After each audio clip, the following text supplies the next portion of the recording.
Sorry 1:40 sorry sorry 1:40 sorry. ఏదైనా ఆయన తన దాసురాలి తీరావస్థను కటాక్షించెను. చాలు చాలు. ఏమంటాడు అక్కడ?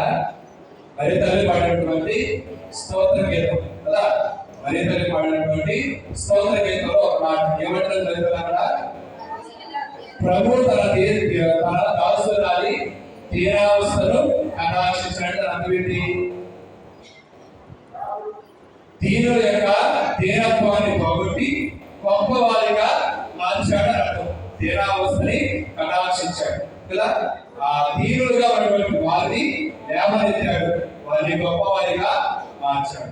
ఇక్కడ మరియ తల్లి తన స్తోత్ర గీతంలో పాడినటువంటి ఆ నాటి వాడినటువంటి పదం ప్రభు తన దాసురాలి దీనావస్థను కటాక్షించాను అంటే దీనురాలైనటువంటి మరియ తల్లిని దేవుడు ఎన్నుకొని ఇప్పుడు తర్వాత వాడు మనసు ఏమని తన తరముల వారి కోడలను ఇతరులను తన తరముల వారు ధన్యురాలని పిలుస్తారు. అంటే దీనురాలుగా ఉన్న మరియ తల్లిని దేవుడు ఎన్నుకొని ధన్యురాలుగా మార్చాడు కదా. ధన్యురాలుగా మార్చాడు. ఎవరు చెప్పిన మాట ఇది? ఎవరు చెప్పిన మాట?